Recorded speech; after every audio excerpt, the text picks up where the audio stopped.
Glória a Deus. Glória a Deus.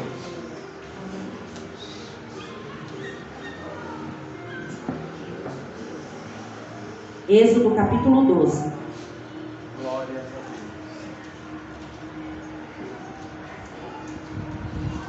Eu gostaria muito de compartilhar com vocês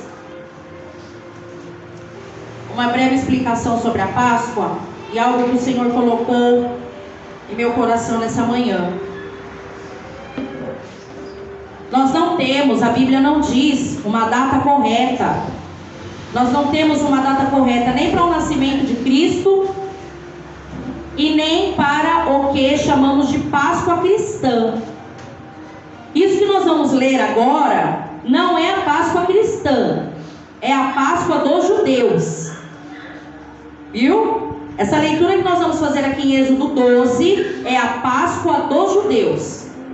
E a gente não é judeu, pastora? Não, nós somos gentios. Os gentios que a Bíblia diz. Jesus disse que veio para os seus, mas os seus o rejeitaram. Esses seus é o povo judeu. Hebreus, que também são tratados como hebreus.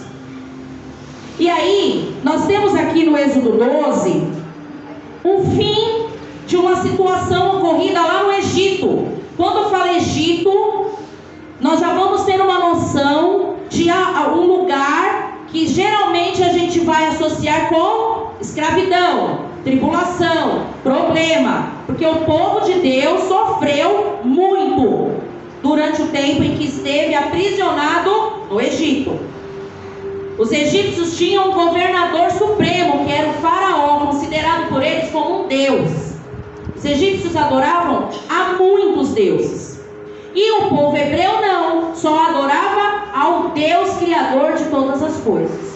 Então veja, quando nós fazemos a leitura, nós temos o nascimento de Moisés, aí nós temos a provisão do Senhor colocando Moisés naquelas águas, ele indo parar nas mãos da filha de Faraó, ele sendo criado por 40 anos lá, segundo toda a cultura egípcia, toda a verdade dos egípcios, tudo aquilo. Depois ele tendo um encontro lá com a verdade do seu nascimento, então ele sai, depois de ele ter provocado o homicídio lá, aí ele vai para o deserto, ali ele encontra com o Senhor fala com ele vira pastor de ovelhas, ele se casa, ele tem filhos, e o Senhor pede para que ele volte para o Egito.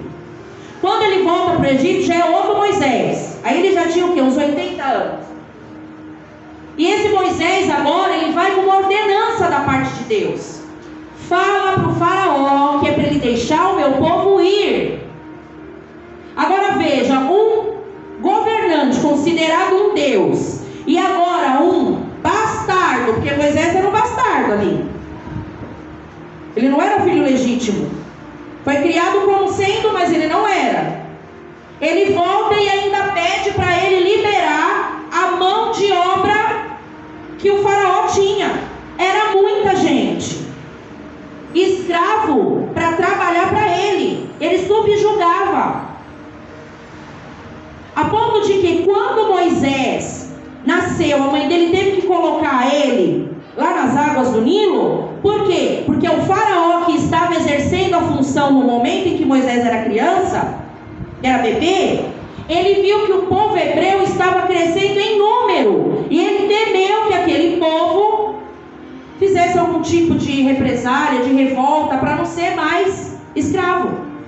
Então ele começou a mandar matar as crianças, e isso vai depois se repetir no nascimento de Jesus, que também manda, buscar as crianças aí com idade até 2 anos. E aí nós vemos que a Bíblia diz que então Moisés não foi morto, chegou lá, ficou 40 anos, foi para o deserto, depois 40 anos, volta, fala para o faraó: o meu Deus, o Deus a quem eu sirvo, o Criador de todas as coisas, disse para você, faraó, deixa o meu povo ir. O faraó recebeu Moisés, digamos, por uma consideração, Como assim deixa o seu povo ir? Que Deus é esse? Aí ele chama os curandeiros lá, os feiticeiros dele. Que Deus é esse que ele está falando? Não conhecemos esse Deus não. A gente conhece o Ra, o Anubis. A gente conhece os outros. Esse que ele está falando, a gente conhece não. E então o Senhor começa a mostrar o seu poder através das pragas do Egito. E aí, nessa leitura de Êxodo, nos capítulos anteriores, vai mostrar praga a praga que o Senhor foi mandando. Mas sabe o que eu acho interessante? A leitura bíblica, conforme você vai lendo, se você vai tendo a noção de interpretar o que está escrito aqui, gente, deve ser muito terrível. Por exemplo, uma praga de mosca. Porque se tem duas moscas onde eu estou, já é tão irritante e você quer ficar tirando ela de cima da comida. Você imagina uma praga de mosca. Era muita mosca. Aí, você também pode imaginar a praga da saraiva, fogo caindo do céu. E todas essas pragas que foram acontecendo, água se transformando em sangue. Muito terrível. Mas se você para pensar que tudo isso ia acontecendo para os egípcios, mas lá onde os hebreus habitavam, lá na vila onde eles viviam, as coisas não aconteciam assim. O povo de Deus não passou por essas pragas. Porém, veja onde eu quero chegar. Eles não passaram pelas 9 pragas. O capítulo 12 vai trazer a última. E essa última, eles não iam se livrar dela simples assim. Para se livrar da última praga, eles iam ter que se posicionar. Se posicionar? É. Porque se eles não fizessem do jeitinho que o Senhor tinha ordenado, eles não iam ver o livramento. Mais uma vez, como eles viram as 9 vezes em que as outras pragas vieram. Eles tinham que se posicionar, preparando tudo o que o Senhor havia pedido para ser colocado ali naquela mesa. E os judeus ainda hoje celebram a Páscoa assim. A mesa com todos os elementos, os itens que nós vamos ler aqui. Eles ainda celebram essa Páscoa. Eles ainda celebram o dia em que o Senhor os livrou das mãos do faraó, fazendo com que eles passassem em terra seca, pelo meio do mar, chegando ao outro lado, sem ter perdido ninguém. A leitura diz assim: e falou o Senhor, no versículo 1 do capítulo 12, e falou o Senhor a Moisés e a Arão, na terra do Egito, dizendo: Arão é o irmão de Moisés.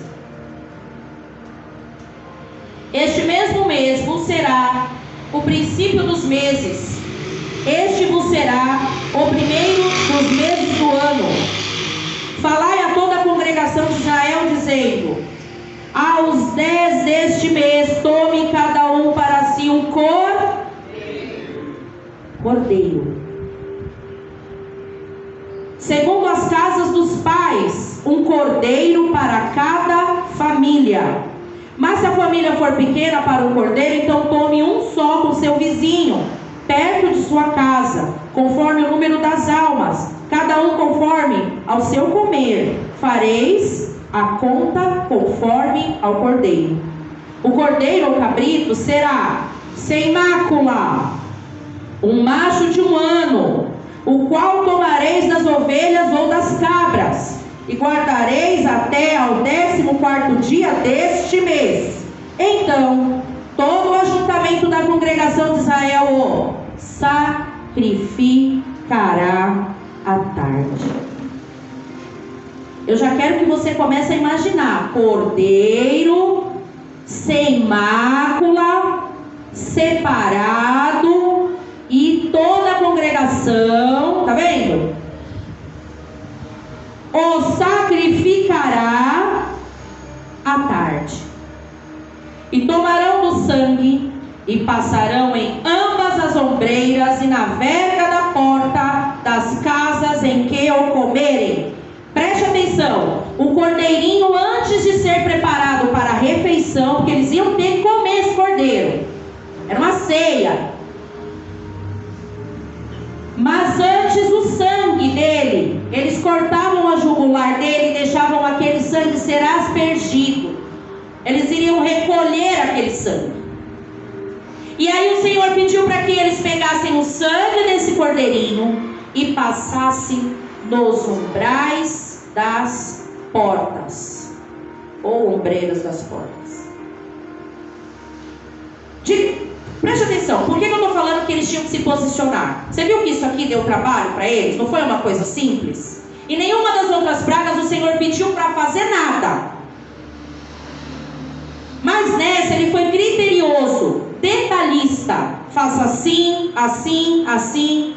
E aquele que ficou ligado, aquele que prestou atenção no que foi ordenado e fez desse jeito, recebeu o livramento. Mas o livramento não estava só na obediência. O livramento estava na marca do sangue. Preste atenção. E tomarão o sangue, passarão em ambas as ombreiras e na verga da porta das casas em que o comerem. Naquela noite, comerão a carne assada no fogo, com pães sem fermento, com ervas amargosas a comerão. Não comereis dele cru, nem cozido em água, senão assado no fogo, a sua cabeça com os seus pés e com a sua fressura. E nada dele deixareis até amanhã, mas o que dele ficar até amanhã, queimareis no fogo.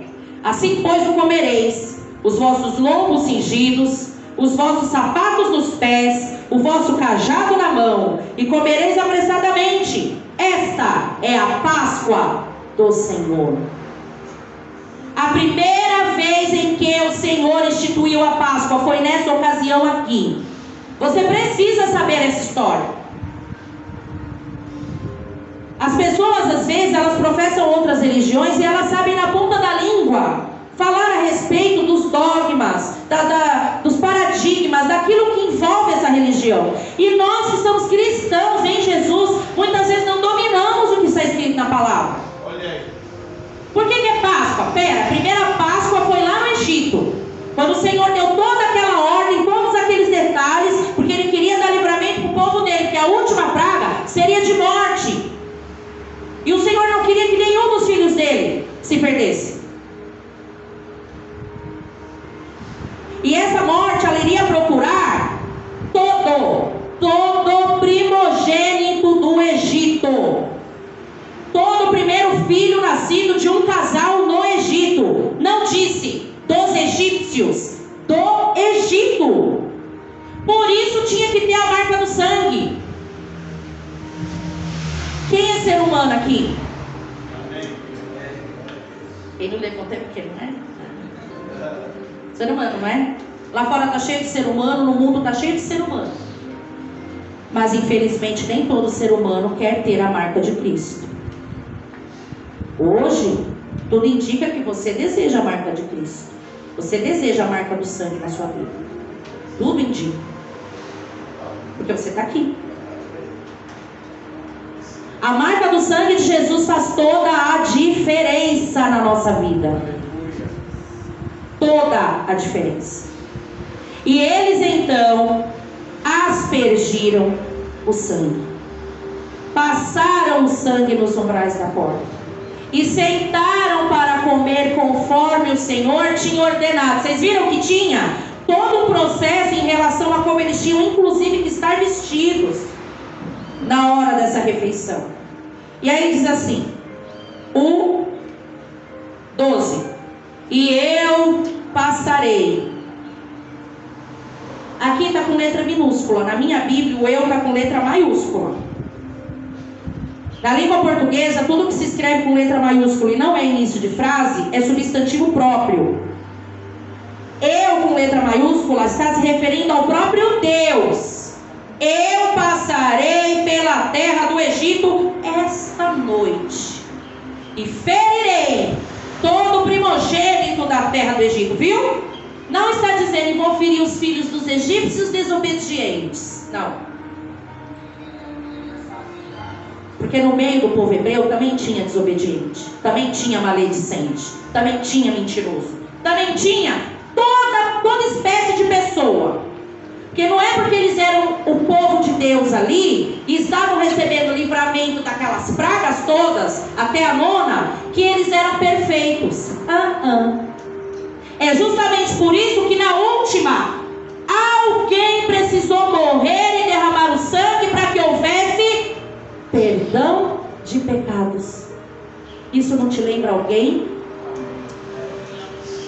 Alguém que quando veio pelo meio das águas e João Batista viu, quando ele bateu os olhos dele, ele falou, eis o Cordeiro de Deus. Glória a Deus, aleluia. Que tira o pecado do mundo. Oh, glória.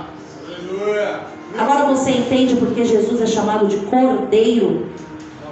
Agora você entende porque que a nossa Páscoa não é coelho e sim Cordeiro? Glória. Você consegue entender com essa pequena explicação que eu te dei? O cordeiro foi levado, imolado, o sangue foi vertido, o sangue foi passado. O Senhor disse que passaria a noite, e ele passou. Ele passou. Olha o 13. E aquele sangue vos será por sinal nas casas em que estiverdes. Vendo eu sangue, passarei por cima de vós, e não haverá entre vós praga de mortandade, quando eu ferir a terra do Egito. Gente,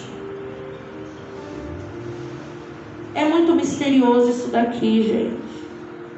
Será que Deus não sabia que naquela vila só tinha hebreu? Não ia ter chance de ter egípcio vivendo naquela vila? Porque era a vila dos escravos. Será que Deus não sabia que ali era gente que professava o nome dele? Ele sabia, ele é Deus. E por que aqui ele fala, onde eu ver o sangue? Aleluia. Não é uma coisa para a gente pensar, peraí, mas se Deus sabe de todas as coisas, por que ele ainda teve que fazer isso? E ele ainda falar que é só onde ele vê o sangue que ele vai passar por cima? Atitude, igreja. Posicionamento. Aonde o sangue estivesse significava obediência. Onde tivesse a marca do sangue significava que a palavra dele teve crédito. Então ali ele podia passar por cima. Páscoa, a palavra Páscoa significa passar por cima. Aleluia. Passagem. Olha aqui no 14.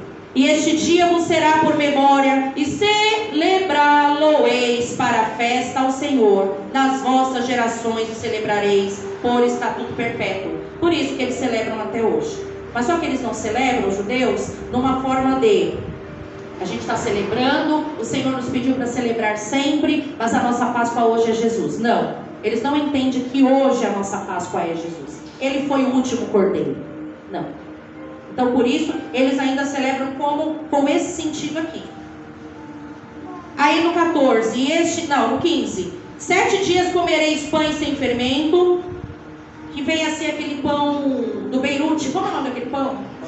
Sírio, isso. Ao primeiro dia tirareis o fermento das vossas casas, porque qualquer que comer pão levedado, desde o primeiro até o 7º dia, aquela alma será cortada de Israel. E ao primeiro dia haverá santa convocação, também ao 7º dia tereis santa convocação, nenhuma obra se fará neles, senão o que cada alma houver de comer, isso somente aprontarei para vós. Guardai, pois, a festa dos pães sem fermento, porque naquele mesmo dia tirei vossos exércitos da terra do Egito, pelo que guardareis a este dia nas vossas gerações por estatuto perpétuo. Mais um tipo de festa em comemoração ao livramento e em celebração perpétua. Foi o próprio Senhor que pediu. Agora e nós, pastor? A gente não é judeu. Já entendi. Então a primeira Páscoa foi lá no Egito, quando o Senhor instituiu todas aquelas normas, toda a maneira de preparar, e teve aquela ceia, tinha o jeito deles participarem, e o principal, a marca do sangue na porta. Páscoa, passar por cima. Quando o Senhor à noite, o anjo do Senhor então, passa por cima e vê a marca do sangue, ele não entra ali para ceifar a vida do primogênito. Ele passa por cima daquela casa e a vida ali é estabelecida. Mas e na vila dos judeus, dos egípcios? Faraó foi o primeiro que caiu. Imagina se ele ia matar cordeiro e passar nos portais do palácio real. E ele tinha filho. E o filho dele foi embora. Onde o Senhor passou e não tinha a marca do sangue, o primogênito foi levado. E houve grande choro, grande pranto no Egito. Pastora, será que se algum egípcio tivesse passado o sangue do cordeiro, ia receber livramento? A promessa do Senhor foi: primogênito no Egito. Onde eu passar e tiver a marca do sangue, o livramento será operado. Tanto é que nas séries, né, que a Record faz a respeito das histórias bíblicas, tem um momento desse episódio, egípcios dentro da casa de judeus.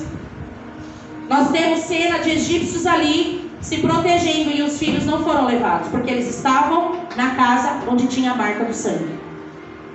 Sabe o que isso mostra para nós? É por isso que eu e você estamos aqui.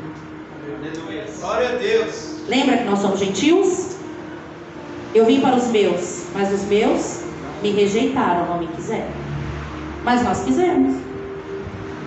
E nós estamos aqui. É fácil? E não vai ser, porque cristianismo não é confortável. Não é. Não é, nunca foi. Não foi para Jesus, aí eu quero que seja confortável para mim. Não vai ser, gente. Olha que coisa linda agora. Vai lá em 1 Coríntios capítulo 5. Para nós encerrarmos. Jesus, ele é o meu herói. Glória a Deus, aleluia. Ele é o herói que venceu a morte. Louvado seja Deus. Lá em Apocalipse está dizendo que ele tem a chave da morte e da vida. Glória a Deus. Ele vai voltar ressurreto para levar a sua noiva. Ele é a nossa Páscoa. A marca do sangue hoje, ela é perpétua, porque Jesus, ele se entregou como o último cordeiro. Sabe quando você vê em filme gangues se preparando para lutar e tem uma muito perigosa de um lado e você vê que a do outro lado está em desvantagem? Mas de repente você pode imaginar que os que estão em desvantagem, de repente surge alguém muito forte.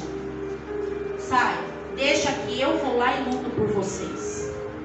Aleluia. Jesus fez isso. Aleluia.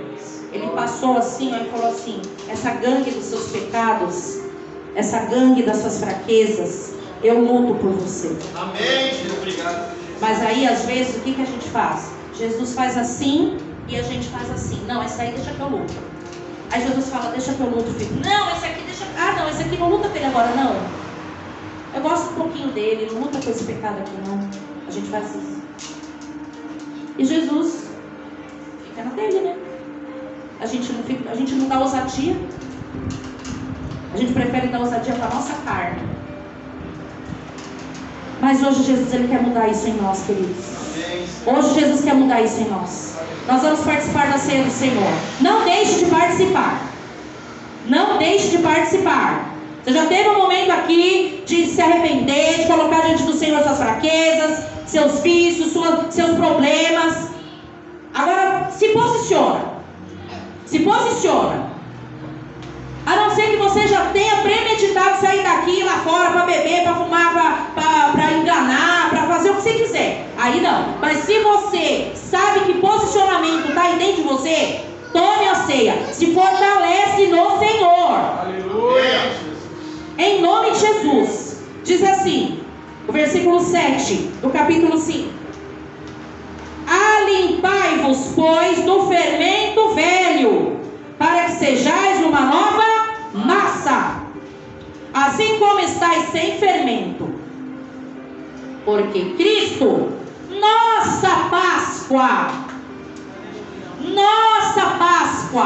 Jesus, o nosso livramento, Jesus, o que garantiu a vitória na cruz do Calvário por mim e por você, Jesus, o que sai aqui e fala assim: eu é que vou lutar por ele, eu vou na frente dele, eu vou na frente dela. Jesus, a nossa Páscoa, foi sacrificado por nós. Glória a Deus. E sabe a última ceia, quando Jesus estava com os discípulos, que tem até quadro pintado da última ceia, era justamente uma festa judaica. Jesus estava com os discípulos, era Páscoa, e ele estava celebrando ali a ceia que nós acabamos de ler lá do Êxodo 12.